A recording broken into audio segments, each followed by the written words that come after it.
Guys, welcome back to the channel. Hope you and all are doing well.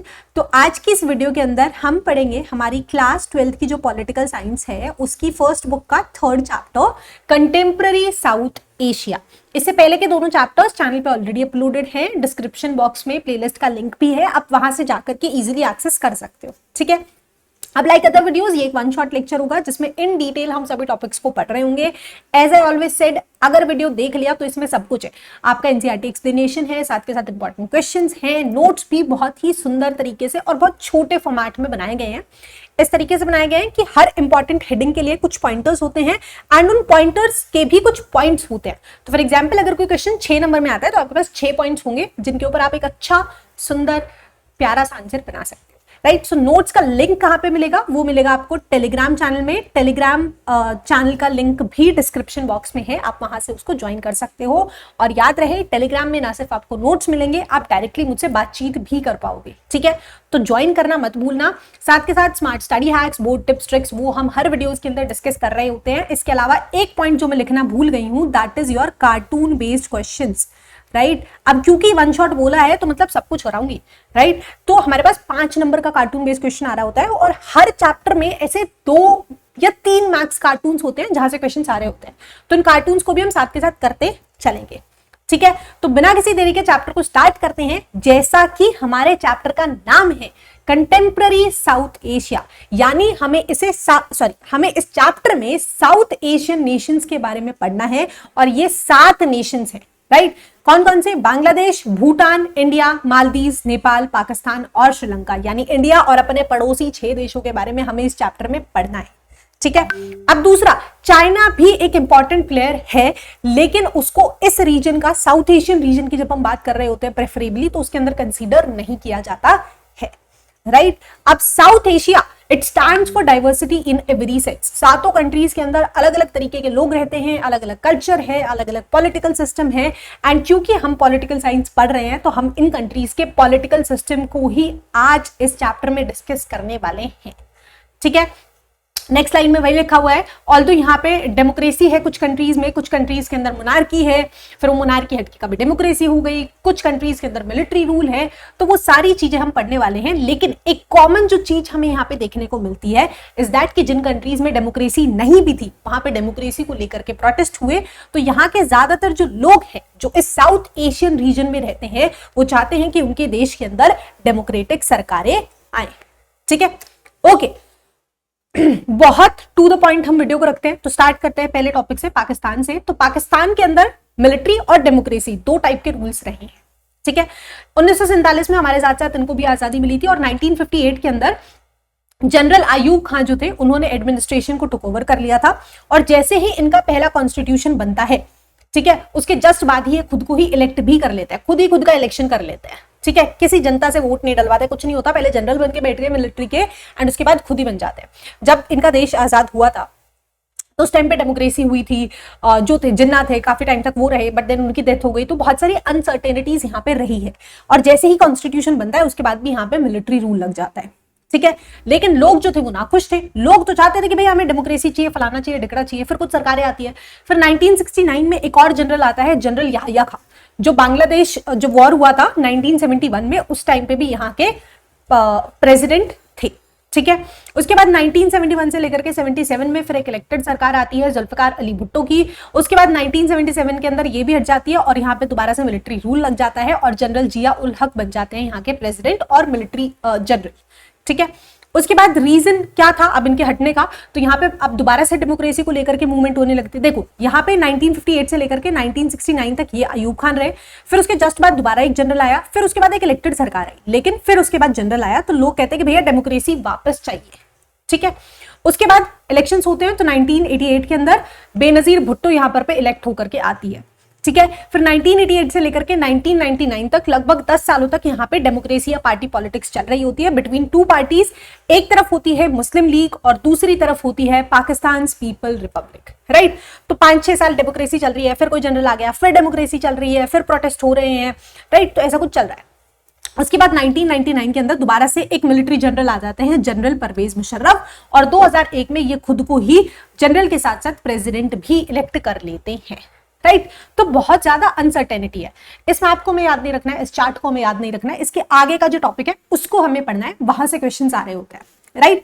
But ये timeline देख के बच्चों में समझ में आया कि यार कभी कुछ हो रहा है, कभी कुछ हो रहा है, कभी कुछ हो रहा है, तो इसके रीजंस क्या है, तो वो हम आगे डिस्कस करेंगे। उससे पहले ये एक कार्टून बेस्ड क्वेश्चन है जो हमेशा आता रहता है, राइट।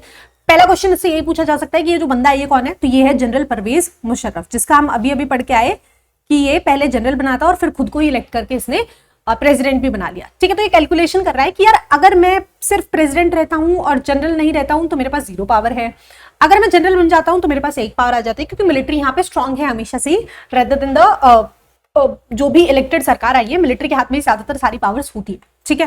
उसके बाद ये सोचता है कि क्यों ना मैं ऐसा करूं कि मैं दोनों ही बन जाता हूं, मैं प्रेसिडेंट भी बन जाता हूं और मैं जनरल भी बन जाता हूं, तो मेरे पास तो डबल पावर हो जाएगी, राइट। तो यही क्वेश्चन यहाँ से आ रहे होते हैं कि बंदा कौन है, क्या ये कैलकुलेशन कर रहा है और ये किस चीज को दिखा रहा है, ये जो कार्टून है क्या डिपिक्ट कर रहा है कि पाकिस्तान के अंदर अनस्टेबिलिटी है, राइट। कभी डेमोक्रेसी आई, लोगों ने प्रोटेस्ट कर दिया तो डेमोक्रेसी आ गई, उसके बाद थोड़े सालों बाद फिर से कोई जनरल आ जाता है, कोई मिलिट्री का लीडर आ जाता है, तो ऐसे ऐसे चल रहा होता है, ठीक है। अब आते हैं मेन मुद्दे के ऊपर, जो सबसे इंपॉर्टेंट टॉपिक होता है, जहां से बहुत बार क्वेश्चन आता है 4 नंबर में भी 6 नंबर में भी, कि क्यों पाकिस्तान के अंदर डेमोक्रेसी अनस्टेबल थी, राइट। आती थी फिर हट जाती थी, तो उसके कुछ रीजंस है। सबसे पहला रीजन है social dominance of military, clergy and land owning aristocracy, ठीक है। तो यहाँ पे यही है कि जो जमींदार लोग होते थे वो भी मिलिट्री को सपोर्ट कर रहे होते थे, जो क्लर्जी था या जो मिलिट्री था वो हमेशा बहुत ज्यादा पावरफुल रहा है, और इसी वजह से जब भी सरकारें आती थी इलेक्ट होके वो 2-3 साल सर्वाइव करती थी, उसके बाद कू लग जाता था, मिलिट्री उनको हटा देती थी या कुछ ना कुछ हो जाता था, एंड फिर वो डेमोक्रेसी वहां से गायब हो जाती थी कुछ सालों के लिए, ठीक है। दूसरा, पाकिस्तान कन्फ्लिक्ट विद इंडिया। अब जो यहाँ की मिलिट्री है उनका एक एक्सक्यूज है, उनका कहना यह है कि हमारी जो सरकार है, सॉरी जो पॉलिटिकल पार्टीज हैं, जो सरकार जो बना रही होती है वो करप्ट है, ठीक है, और वो सिर्फ अपना फायदा देख रही होती है, जिससे इवेंचुअली हमारी कंट्री को लॉस हो रहा होता है। तो इसीलिए बहुत इंपॉर्टेंट है कि हमारी कंट्री के अंदर मिलिट्री रूल ही रहे। सो somehow they justify this general का रूल कि इस तरीके से होना चाहिए, राइट। तो ये भी एक रीजन है कि वहां पे स्टार्ट से अच्छे चलता आ रहा है और स्टार्ट से सारा जो पावर है वो मिलिट्री के हाथ में ही दिया जा रहा है, तो ऑब्वियसली वो लेगेसी कैरी हो रही है, ठीक है। थर्ड अगर हम बात करते हैं, that is lack of genuine international support for democratic rule, यानी इंटरनेशनल लेवल के ऊपर भी जो देश है बड़े बड़े, यूएसए हैं, चाइना है, दे नेवर वांट कि यहाँ पर पे डेमोक्रेसी आए, वो इसको सपोर्ट कर रहे होते हैं डायरेक्टली इनडायरेक्टली। कहीं पहले बहुत सालों तक जब अमेरिका ने इसको बहुत पैसा दिया है, बहुत वेपन्स दिए हैं, टेररिज्म को कहीं ना कहीं प्रमोट किया है, राइट। वो डर्टी पॉलिटिक्स जो हमेशा से चलती आई है वो यहाँ पे हो रही होती है, ठीक है। अब इसका ये एक्सप्लेनेशन भी देते हैं, इनके पास भी एक एक्सक्यूज है, इनके पास एक ये एक्सक्यूज है कि यार पाकिस्तान के पास है न्यूक्लियर वेपन, राइट, और पाकिस्तान के अंदर बहुत सारे टेररिस्ट ग्रुप्स भी हैं, तो जो पावर है वो मिलिट्री के हाथ में रहनी चाहिए, अदरवाइज जो टेररिस्ट ग्रुप है वो इनके न्यूक्लियर वेपन्स के ऊपर कब्जा कर लेंगे एंड उनका गलत तरीके से इस्तेमाल करेंगे, राइट। तो वो ऐसे कोई आर्गुमेंट दे रहे होते हैं, दैट्स हाउ दे एनकरेज कि मिलिट्री अथॉरिटी ही यहाँ पे रहनी चाहिए, ठीक है। तो रीजन यही पूछे जाते हैं, आप ये लिख सकते हो कि इंटरनली बहुत ज्यादा करप्टेड है, स्टार्टिंग से ही हमेशा एक लेगेसी रही है जिसके अंदर मिलिट्री के पास ही हमेशा ज्यादा डोमिनेंस रही है, इंटरनेशनल सपोर्ट ना के बराबर है। अब सब लोग अलग अलग तरीके के आर्गुमेंट्स देते हैं कि पाकिस्तान वाले जो खुद के मिलिट्री जनरल्स हैं वो कहते हैं कि हमारी पार्टीज फ्लॉड हैं, करप्टेड है, तो सारी पावर मिलिट्री के हाथ में होनी चाहिए। अमेरिका ये जस्टिफिकेशन दे रहा होता है कि क्योंकि इनके पास न्यूक्लियर वेपन्स है, वो किसी टेररिस्ट ग्रुप के हाथ ना लग जाए तो पावर सारी मिलिट्री को दे दो, ठीक है। तो ऐसे कुछ अनहोने एक्सक्यूजेस यहाँ पे बनाए हुए हैं। तो क्वेश्चन इसी तरीके से आता है, या तो डायरेक्टली पूछ लेता है कि कौन से वो मेन फैक्टर्स हैं जिसकी वजह से पाकिस्तान के अंदर पॉलिटिकल इंस्टेबिलिटी रही है। अभी भी रिसेंट में अगर आप एग्जांपल देखते हो तो लगभग 1.5-2 साल पहले इमरान खान की डेमोक्रेटिक सरकार चल रही थी, अच्छे से चल रही थी, फिर वहां पे मिलिट्री कू हो गया और उनको जेल में डाल दिया गया, फिर बहुत सारे प्रोटेस्ट होते रहे, राइट। तो वहां पे अभी भी स्टेबिलिटी नहीं आई है, शांति बरकरार नहीं हुई है, राइट। और दूसरा, घुमा फिरा के ऐसे पूछ लेता है कि इंडिया को और पाकिस्तान को एक साथ ही इंडिपेंडेंस मिली थी, दे शेयर अ कॉमन पास्ट, लेकिन फिर भी इंडिया के अंदर डेमोक्रेसी है लेकिन पाकिस्तान के अंदर डेमोक्रेसी सर्वाइव नहीं कर पाया, तो उसके रीजंस बताओ, ठीक है। So that was about Pakistan, ठीक है। हमें सिर्फ पॉलिटिकल सिस्टम को पढ़ना है और कुछ यहां से क्वेश्चंस 6 नंबर में सीधे आ रहे होते हैं, ठीक है। ओके, अब चलते हैं दूसरी कंट्री की तरफ, which is democracy in Bangladesh, ठीक है। काफी बच्चों को पता होगा ऑलरेडी, जब इंडिया और पाकिस्तान का बंटवारा हुआ था, पार्टीशन हुआ था, तो पाकिस्तान को 2 हिस्से दिए गए थे। इधर वेस्ट पाकिस्तान में हिस्सा दिया गया था, पंजाब और ये वाला इधर वाले एरिया से जम्मू एंड फलाना ठिकाना निकाल के, एंड ईस्ट के अंदर बंगाल वाले रीजन से दिया गया था। तो दो पार्ट्स बनाए गए थे, एक था वेस्ट पाकिस्तान और एक था ईस्ट पाकिस्तान। ठीक है, तो ये ऐसा ही चलता रहा, लेकिन जो वेस्ट पाकिस्तान वाले थे वो ईस्ट पाकिस्तान वालों को बहुत ज्यादा एक्सप्लॉइट करते थे और यहां पे डोमिनेट करते थे, यानी इन लोगों के पास कोई भी राइट्स नहीं थे। ठीक है, तो ये डिमांड करते हैं कि यार हमारे पास फेयर शेयर नहीं है ना पॉलिटिकल पावर के अंदर ना एडमिनिस्ट्रेशन के अंदर, तो हमें इक्वालिटी चाहिए कि जितना वेस्ट पाकिस्तान वालों को मिल रहा है उतना ही ईस्ट पाकिस्तान वालों को भी दो। राइट, तो यहाँ पे बहुत सारे ऐसे स्ट्रगल्स मूवमेंट्स चलते रहते हैं सालों तक। फिर एक बहुत बड़ा आंदोलन यहाँ पे होता है जिसको लीड करते हैं शेख मुजीबुर रहमान, और वो डिमांड करते हैं कि हमें अपने एरिया की ऑटोनॉमी चाहिए। ऑटोनॉमी यानी हम अपना खुद का जो डिसीजन है वो हम खुद से चलाएंगे। राइट, हमारी खुद की जो पॉलिटिकल जो भी पार्लियामेंट होगी वो जिस तरीके से रूल्स रेगुलेशंस बनाएगी सो दैट वो हमारे लिए बनाई जाए। राइट, इनके ऊपर क्या क्या हो रहा था, इनके ऊपर 2 से 3 चीजें हो रही थी, that they were forcing Urdu language on them. ठीक है, अब जो ये वाला रीजन है बच्चों हमारा ईस्ट वाला, ईस्ट पाकिस्तान वाला, यहाँ पे ज्यादातर लोग बंगाली बोलते थे। राइट, तो ये इसके ऊपर उर्दू इंपोज कर रहे थे, साथ के साथ इनको इक्वल शेयर नहीं दे रहे थे, ना जॉब्स के अंदर, ना एडमिनिस्ट्रेशन में, ना पॉलिटिकल पावर में, कहीं पे भी। ठीक है, तो 1970 में यहाँ पे फिर से इलेक्शंस होते हैं, क्योंकि इलेक्शंस दोनों ही जगह हो रहे होते थे, और यहाँ पे शेख मुजीबुर रहमान की जो पार्टी होती है अवामी लीग, वो सारी की सारी सीटें जीत जाती है ईस्ट पाकिस्तान के अंदर, प्रॉपर उसको मेजोरिटी मिल गई। तो अब तो वो कहते हैं कि भैया अब हमारे पास पावर भी है। ठीक है, सारा क्योंकि लोगों ने खुद से इनको जिताया है ना, तो अब हमको यहाँ पे हमारी मर्जी से चीजें करने दीजिए। ठीक है, लेकिन जो वेस्ट पाकिस्तान की जो सरकार होती है वो कहते हैं कि भैया हम नहीं मान रहे तुम्हारे इस फैसले को। ठीक है, और क्या करती है, शेख मुजीबुर रहमान को अरेस्ट कर लेती है और आर्मी को उतार देती है, जिसके अंदर हजारों लाखों लोग मारे जाते हैं और बहुत सारे लोग बेतादाद मात्रा के अंदर माइग्रेट करके इंडिया के अंदर भी आ जाते हैं। ठीक है, सिचुएशन बहुत ज्यादा खराब हो गई थी। तो जो पाकिस्तानी आर्मी थी वो इस पूरी मूवमेंट को सुप्रेस करने की कोशिश कर रही थी, लेकिन एंड में जो ईस्ट पाकिस्तान है वो इंडिया से हेल्प मांगता है और इंडिया इनको प्रॉपरली हेल्प करती है, और फिर इंडिया पाकिस्तान की लड़ाई होती है 1971 के अंदर, जिसके अंदर पाकिस्तान को सरेंडर करना पड़ता है और इनको मुंह के बल धूल चटाई जाती है इंडियन आर्मी के थ्रू, और फिर इंडिया जीतता है और बांग्लादेश को एक सेपरेट कंट्री बना दिया जाता है। ईस्ट पाकिस्तान का अब नाम बदल दिया गया था और अब उसका पाकिस्तान से कोई लेना देना नहीं था। बांग्लादेश का खुद का कॉन्स्टिट्यूशन बनाया जाता है, जिसके अंदर वो अडॉप्ट करते हैं सेक्युलरिज्म एंड डेमोक्रेसी, क्योंकि यहाँ पे सरकार बनी इसलिए थी कि हमें डेमोक्रेसी चाहिए। इनका खुद का फ्लैग बनता है, सारी चीजें एज अ सेपरेट नेशन इनकी बन जाती है। ठीक है, तो बांग्लादेश की स्ट्रगल क्या रही 1947 से लेकर के 1971 तक, वहां पे बहुत ज्यादा उनको ऑप्रेस किया जाता था, उनको एक्सप्लॉइट किया जाता था, एंड फिर वॉर के अंदर बांग्लादेश एक सेपरेट नेशन बन करके आता है। ठीक है, ओके, नेक्स्ट अब हम थोड़ा बांग्लादेश के बारे में पढ़ लेते हैं कि अच्छा भाई आफ्टर 1971 यहाँ पे क्या हुआ, इसका पॉलिटिकल सिस्टम डिस्कस कर लेते हैं। तो शेख मुजीबुर रहमान जो पहले एक हीरो बने थे वो अब एक विलन बन जाते हैं। वो क्या करते हैं, कॉन्स्टिट्यूशन को अमेंड कर देते हैं और पार्लियामेंट्री फॉर्म ऑफ गवर्नमेंट को हटा करके प्रेसिडेंशियल फॉर्म ऑफ गवर्नमेंट लगा देते हैं। सारी पार्टीज को अबॉलिश कर देते हैं अपनी को छोड़ करके। तो यहाँ पे मोनोपोली वो बनाना चाह रहे हैं, जो तानाशाही पहले वो लोग करना चाह रहे थे अब ये यहाँ पे करना चाह रहा है। तो इसी वजह से लोग अब इससे तक आ जाते हैं। तो 1975 में इनका असैसिनेशन हो जाता है, मर्डर कर दिया जाता है एक अपराइजिंग के अंदर। ठीक है, अब अगेन हमने एक टाइमलाइन बना लिया कि 1971 के अंदर शेख मुजीबुर रहमान आते हैं, लेकिन 1975 में इनका असैसिनेशन कर दिया जाता है। उसके बाद 1979 के अंदर जियाउर रहमान की एक सरकार आती है जो मिलिट्री रूलर हुआ करती थी। ठीक है, उन्होंने खुद की पार्टी बना ली थी बांग्लादेश नेशनल पार्टी, और वो इलेक्शंस जीते थे 1979 के अंदर। ठीक है, इस बीच में कुछ इंटरीम गवर्नमेंट टाइप कुछ चल रहा होगा 1975 से लेकर के 79 के बीच में। अब इनका भी असैसिनेशन हो जाता है क्योंकि ये भी कुछ ना कुछ ऐसी उल्टी सीधी हरकतें करने लगते हैं। फिर आते हैं मिलिट्री टेक ओवर होता है यहाँ पे कि यहाँ के जो जनरल होते हैं वो अब यहाँ पे देश की कमान को संभालते हैं। अब लोग कहते हैं कि नहीं भैया, हमने जो वो लड़ाई लड़ी थी इतने सालों, जो वॉर हुआ था वो डेमोक्रेसी के लिए हुआ था, हम जनरल कैसे बनने दें, हम मिलिट्री रूल चाहते ही नहीं, हम तो चाहते हैं कि डेमोक्रेसी हो। तो यहाँ पे डेमोक्रेसी को लेकर के प्रोटेस्ट होता है। फिर यहाँ पे 5 साल के लिए एक प्रेसिडेंट आते हैं इरशाद करके। ठीक है, लेकिन 1990 में अब लोग इरशाद से भी ना खुश थे, कहते हैं कि भैया आप टाटा गुड बाय करो, हमारा और तुम्हारा वास्ता खत्म हो गया है। तो इरशाद को भी स्टेप डाउन करना पड़ता है, उनको रिजाइन करना पड़ता है, और फिर 1991 के अंदर दोबारा से इलेक्शंस होते हैं। एंड उसके बाद से यहाँ पे एक रिप्रेजेंटेटिव डेमोक्रेसी है और मल्टी पार्टी इलेक्शंस यहाँ पे हो रहे होते हैं। ठीक है, रिसेंट में भी हाल फिलहाल में बांग्लादेश में कुछ डेवलपमेंट्स हुई है कि शेख हसीना जो लगभग 20 सालों से 10 साल इन्होंने पहले एक सरकार चलाई थी, फिर बीच में 5-6 साल किसी की सरकार आई थी, और फिर दोबारा से 10 साल ये यहाँ पे रही है, 14 से 24 तक। ठीक है, 20 साल तक इनका अच्छा दबदबा रहा है यहाँ पे, लेकिन उनके अगेंस्ट भी बहुत सारे स्ट्रगल्स होते हैं, बहुत सारी मूवमेंट्स होती हैं। लोग उनके भी पावर से नाखुश थे, खासकर स्टूडेंट्स। करप्शन के लिए इनको क्लेम किया जा रहा था, तो इनको भी वहां से हटा दिया जाता है पावर से और एक मिलिट्री कू यहाँ पे हो जाता है, ठीक है। और शेख हसीना वहां से फ्लू करके इंडिया आ गई थी। तो अभी भी काफी ज्यादा अनस्टेबिलिटी वहां पे चल रही है, ऑल्दो इलेक्शंस होंगे अभी रिसेंट टाइम में, अभी एक इंटरिम सरकार ही वहां पे चल रही है आई थिंक, ठीक है।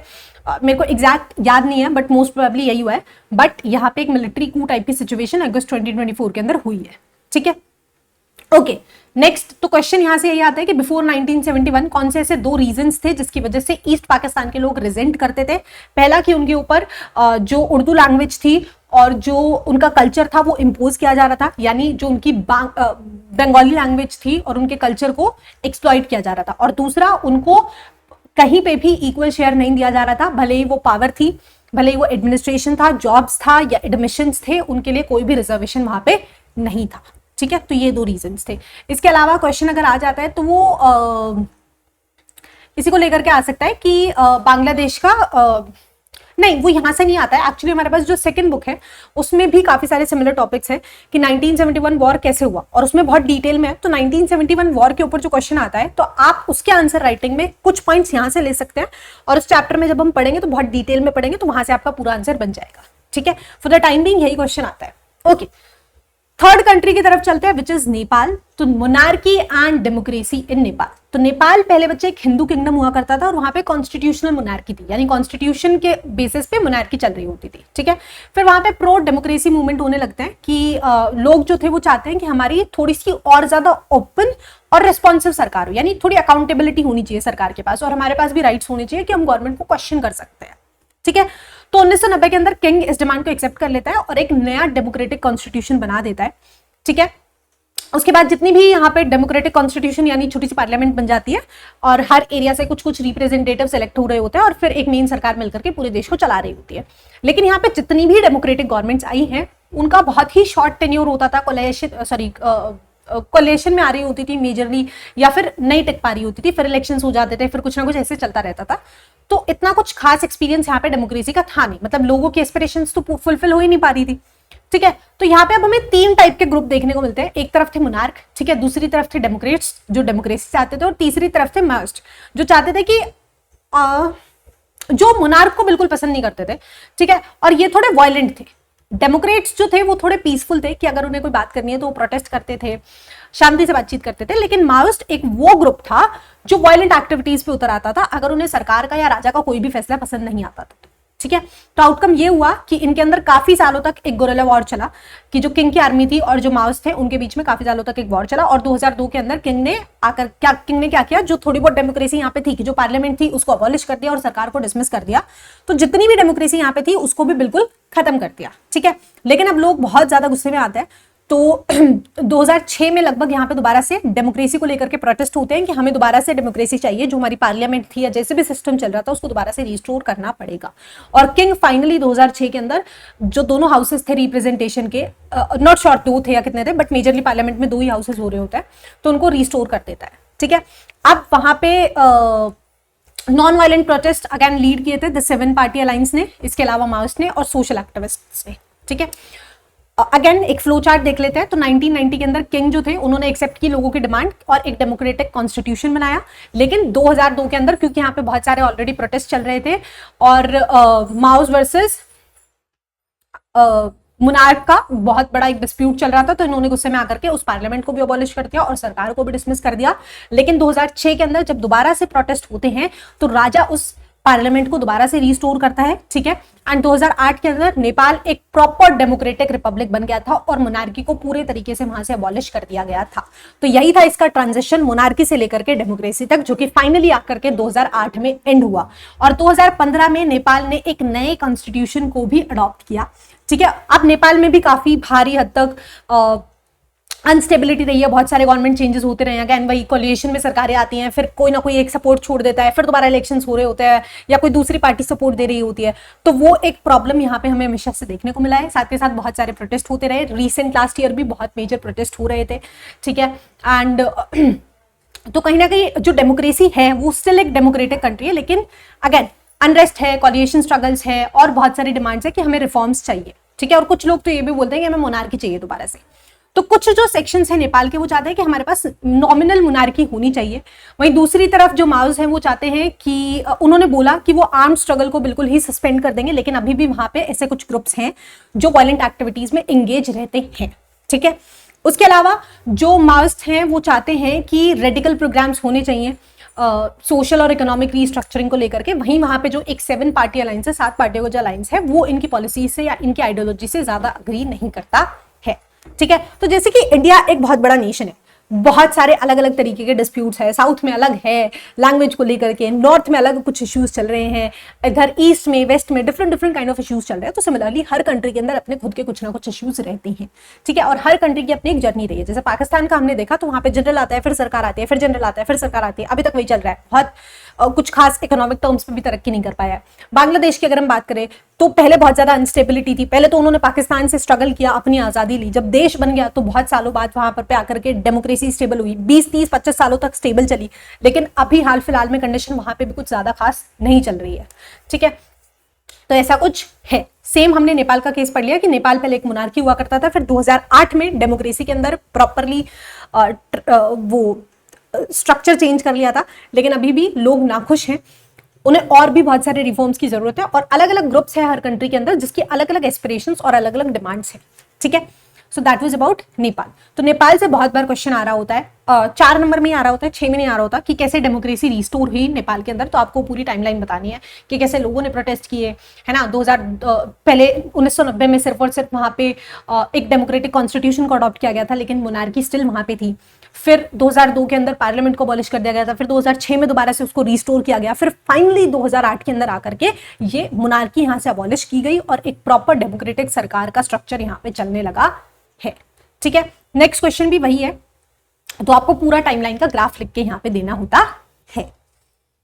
नेक्स्ट कंट्री की तरफ चलते हैं, तो दैट इज श्रीलंका। तो श्रीलंका के अंदर एथनिक कन्फ्लिक्ट हमें यहाँ पे देखने को मिला है। ठीक है, एथनिक यानी जब दो रेसेस रहती है, 2 अलग ऐसे ग्रुप के लोग रहते हैं जिनका कल्चरली डिफरेंस है, राइट। तो यहाँ पे हमारे पास 2 कम्युनिटीज थी, एक थी सिन्हाला कम्युनिटी और एक थी तमिल कम्युनिटी। ठीक है, 1948 में इनको इंडिपेंडेंस मिल गई थी एंड उसके जस्ट बाद से यहाँ पे डेमोक्रेसी इन्होंने अडॉप्ट कर ली थी। तो पॉलिटिक्स जो हमेशा से रही है वो सिन्हाला कम्युनिटी के थ्रू डोमिनेटेड रही है, एंड इसी वजह से जो तमिल्स थे वो अपने आप को नेग्लेक्टेड फील करते थे, हॉस्टाइल फील करते थे। ठीक है, अब जो सिन्हालास थी ये डोमिनेट करते थे पॉलिटिक्स, साथ के साथ ये बहुत ही ज्यादा पार्शियलिटी भी करते थे।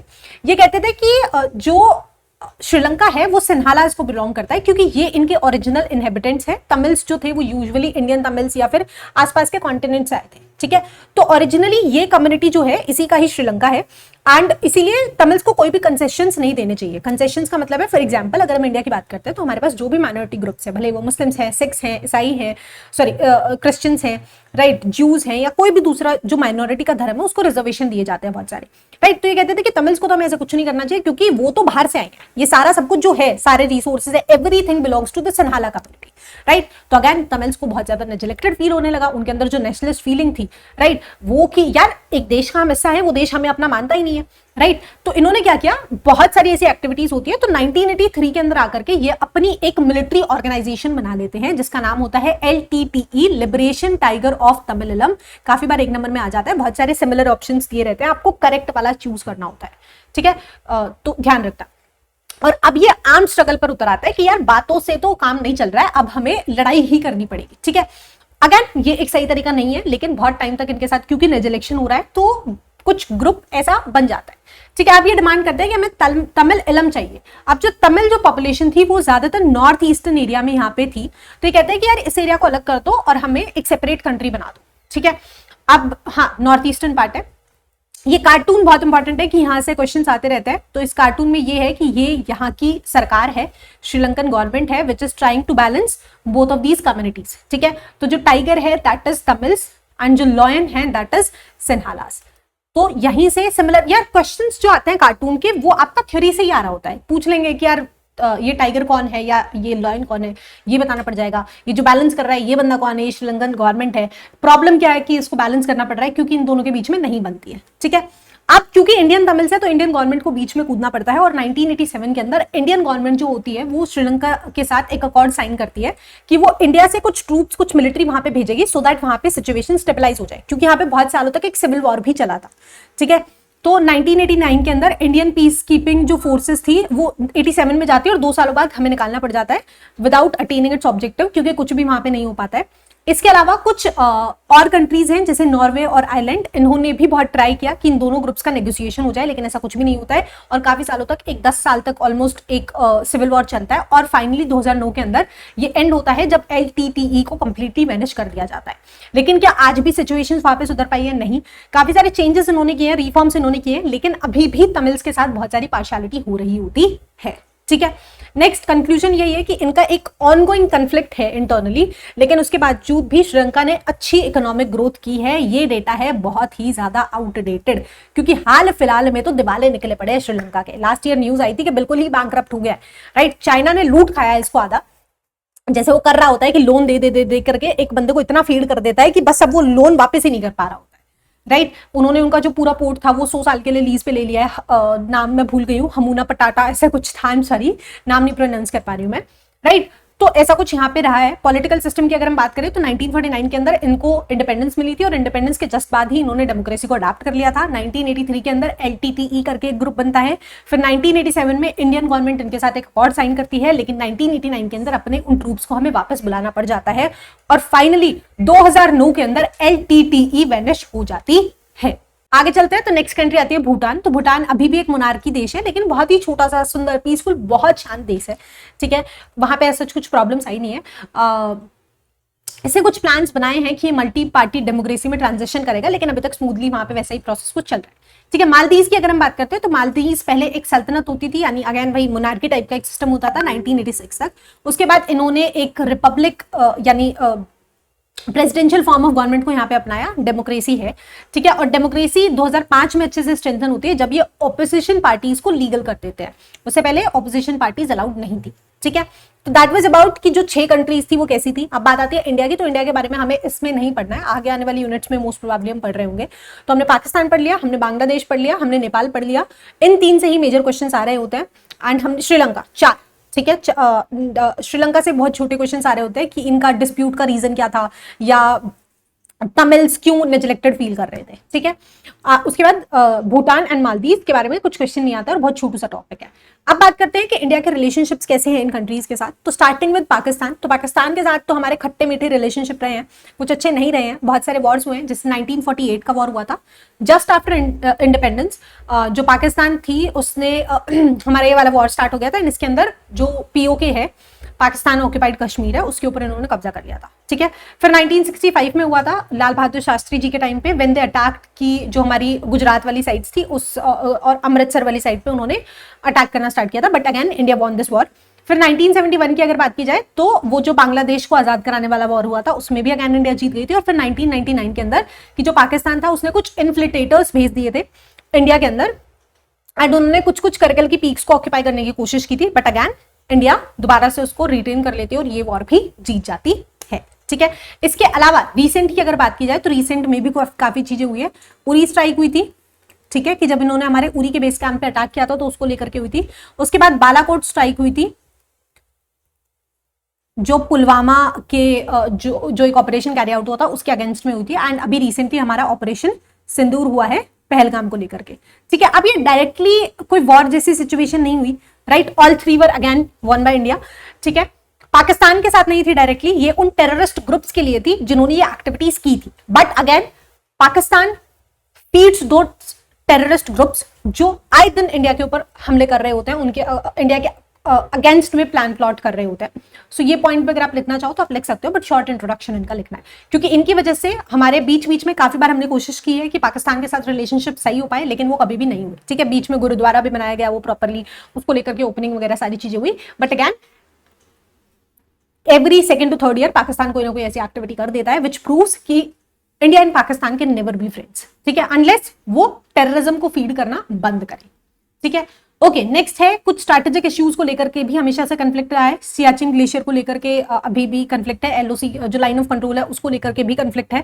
तो बाउंड्री इश्यूज हमारे हैं इनके साथ, बॉर्डर इश्यूज हैं, ठीक है। आर्म्स रेस हैं दोनों कंट्रीज के बीच में। 1998 के अंदर जब हमने पहले न्यूक्लियर एक्सप्लोजन सक्सेसफुल कर लिया था तो पाकिस्तान ने उसको कॉपी किया था एंड उसने भी चगाई हील्स में किया था। ऑल्दो पाकिस्तान क्लेम्स कि उसके पास न्यूक्लियर वेपन्स है, बट वी डाउट कि क्या उसके पास एक्चुअली में है या नहीं है, ठीक है।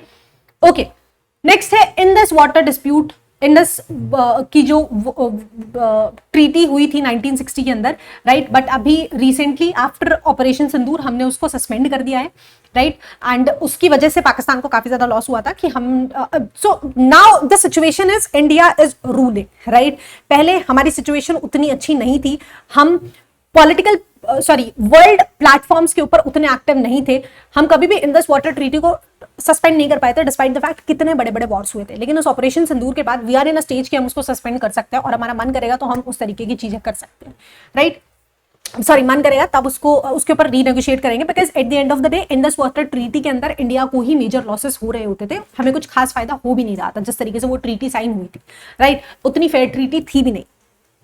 ओके नेक्स्ट है बाउंड्री इश्यूज की अगर बात की जाए तो अगेन हमारा रन ऑफ कच्छ वाले एरिया के अंदर भी बाउंड्री डिस्प्यूट इनके साथ है, ठीक है। तो क्वेश्चंस यहां से आते हैं कि आपको दो मेन कॉन्सिक्वेंसेस बताने हैं इंडिया पाकिस्तान कन्फ्लिक्ट के जो 1971 में हुई थी, ठीक है, या फिर कौन कौन से ऐसे मेजर एरियाज ऑफ कन्फ्लिक्ट है बिटवीन इंडिया एंड पाकिस्तान। दो चीजें होती है, या तो डायरेक्टली हमारे पास क्वेश्चन आ जाता है कि 1971 वॉर के बारे में लिखो तो आपको पूरी सिचुएशन लिखनी होती है, और ये जो हमारी सेकेंड बुक है उसके अंदर जो एक चैप्टर है उसमें बहुत डिटेल में है, ठीक है।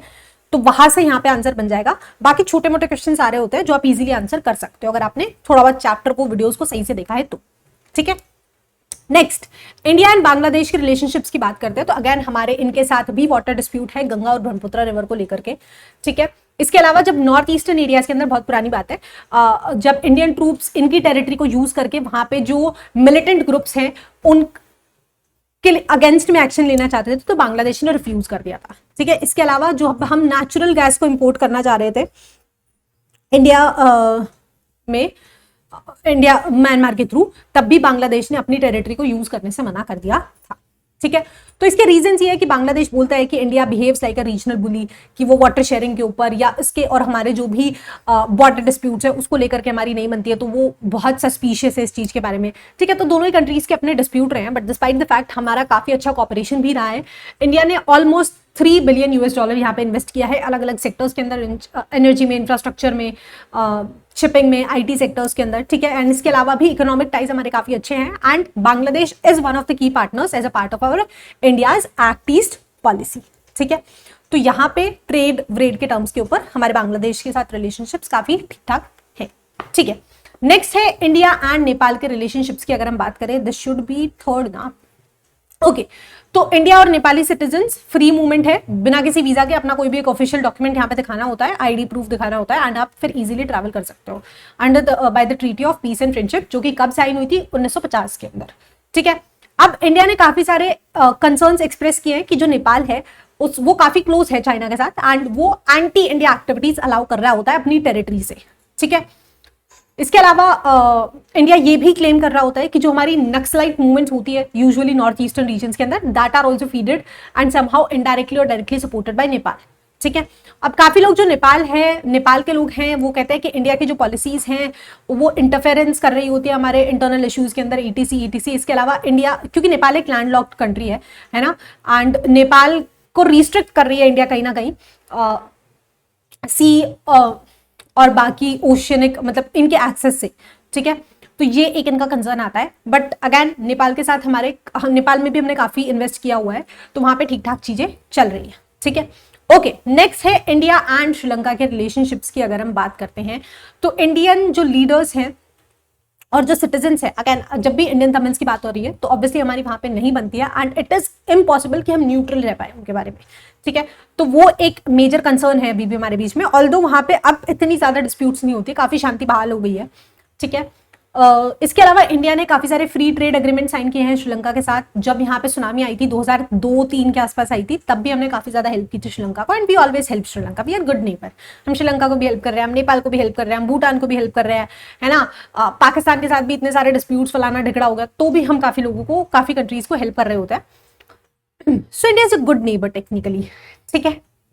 नेक्स्ट, इंडिया और श्रीलंका ने अभी रिसेंट 2025 के अंदर एक 5 साल का डिफेंस एमओयू साइन किया है कि हम जॉइंट मिलिट्री एक्सरसाइजेस करेंगे, मैरीटाइम सर्विलेंस करेंगे, क्योंकि हम आसपास लाई करते हैं इंडियन ओशियन के अंदर अपनी डोमिनेंस को मेंटेन रखने के लिए हमें जरूरी है कि श्रीलंका के साथ हम ये सारी चीजें कर रहे हैं, ठीक है।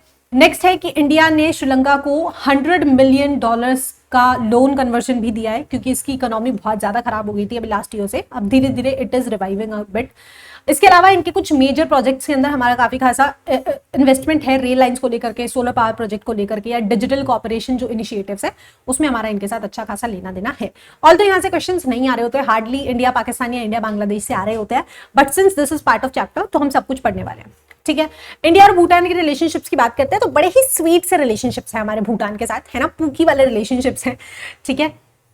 तो भूटानीज ने हमें हमेशा हमारी हेल्प की है कि जब नॉर्थ वेस्टर्न एरियाज के अंदर, नॉर्थ ईस्टर्न एरियाज के अंदर गुरिल्ला मिलिटेंट्स को वीड आउट करने में काफी हमको हेल्प किया, अपनी टेरिटरी को भी यूज करने दिया है, अपनी जो आर्मी वार्मी है उसके साथ भी हमें हेल्प इन्होंने दी थी।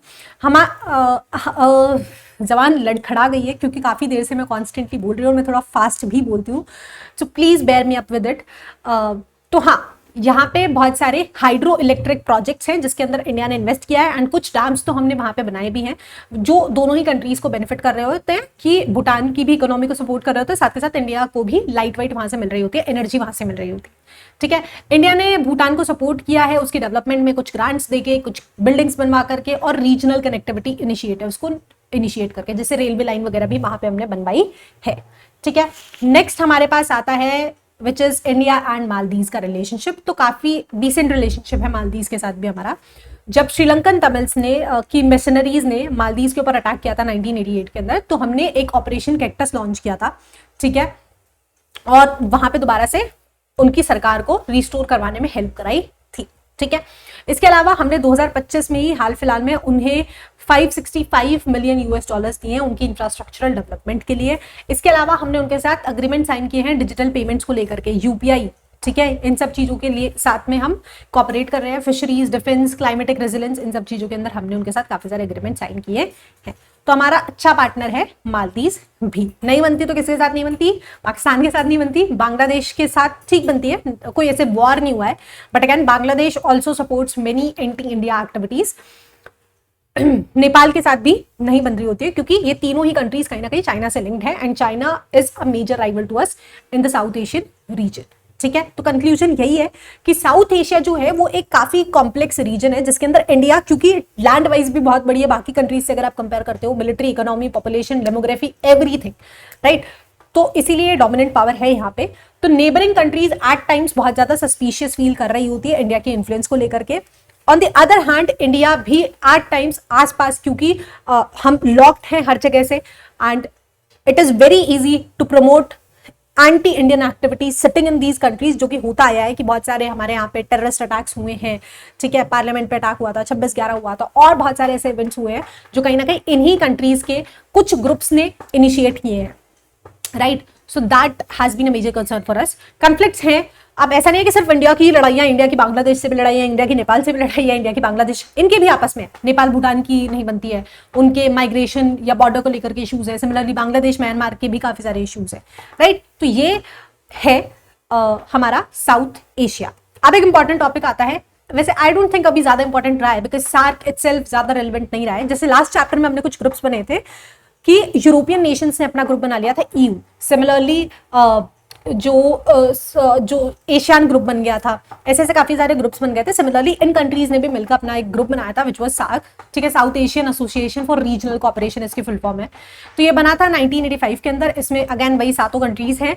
अब इसमें यही था कि हम साथ में मिलकर के ट्रेड करते हैं, तो साफ्टा करके एक एग्रीमेंट था, South Asian free trade agreement sign किया गया था 2006 के अंदर, कि हम कम टैरिफ के ऊपर, कम इंटरेस्ट के ऊपर ट्रेड कर रहे होंगे एक दूसरे के साथ, ठीक है। अब अगेन काफी लोगों की भी यही कंसर्न आता है कि नेबर्स के, कि यार इंडिया डोमिनेंस दिखाता है अपना साफ्टा के अंदर, ऑल्दो अब एज एन ऑर्गेनाइजेशन ये ज्यादा रेलेवेंट नहीं है क्योंकि और बहुत सारी ऑर्गेनाइजेशंस आ गई है, ब्रिक्स आ गई है, G20 आ गया है, तो ये पुरानी फिक्की पड़ गई है ऑर्गेनाइजेशन। एंड 2014 के बाद से तो यहाँ पे कोई भी इसकी मीटिंग भी नहीं हुई है, ठीक है। डिस्पाइट कन्फ्लिक्ट ये एक प्लेटफॉर्म की तरह एक्ट करता था इंडिया और पाकिस्तान के लिए, अपने टेंशंस को एज करके बाकी चीजों के ऊपर डिस्कस करने के लिए, इकोनॉमिक या ट्रेड के ऊपर या समिट्स में और चीजों के बारे में डिस्कशन का ये एक प्लेटफॉर्म था, ठीक है।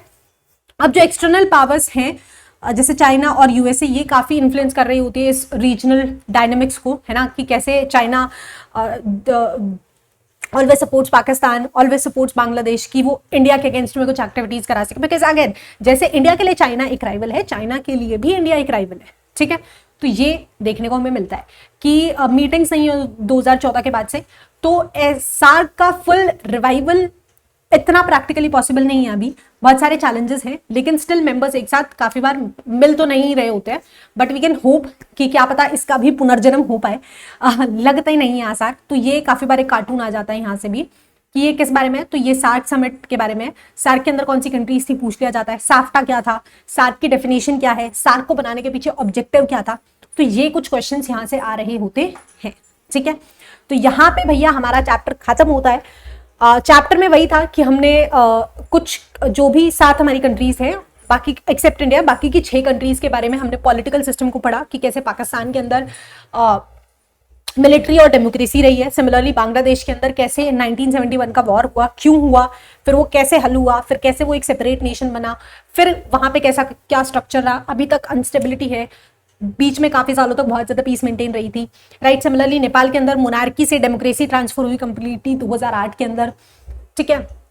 श्रीलंका के अंदर वैसा कुछ डिस्प्यूट नहीं था, पॉलिटिकल टर्म्स में वहां पे ठीक था, लेकिन एथनिक कन्फ्लिक्ट वहां पे बहुत ज्यादा थी, जो जिसका कहीं ना कहीं रूट कोस अगेन पॉलिटिकल वही थे, पॉइंट्स थे कि उनको फेयर ट्रीटमेंट नहीं दिया जाता था, उनके साथ नेग्लेक्शन किया जाता था, डोमिनेंस होती थी, ईटीसी ईटीसी, ठीक है। फिर हमने इंडिया के रिलेशनशिप्स को डिस्कस किया और ये भी डिस्कस किया कि कैसे क्वेश्चंस आते हैं, कहाँ से आते हैं, कैसे कैसे हमें आंसर लिखना पड़ेगा, और हमने कार्टून बेस्ड क्वेश्चंस को भी डिस्कस किया है, ठीक है। By the end of the video energy बिल्कुल डाउन हो गई है। आई होप आपको समझ में आया हो, एंड वीडियो पसंद आया हो तो चैनल को सब्सक्राइब कर देना, वीडियो को लाइक कर देना, दोस्तों के साथ शेयर कर देना, और नहीं पसंद आया हो तो फीडबैक में कुछ ना कुछ लिख देना, ठीक है। सो या that's all for today, see you in next, bye bye.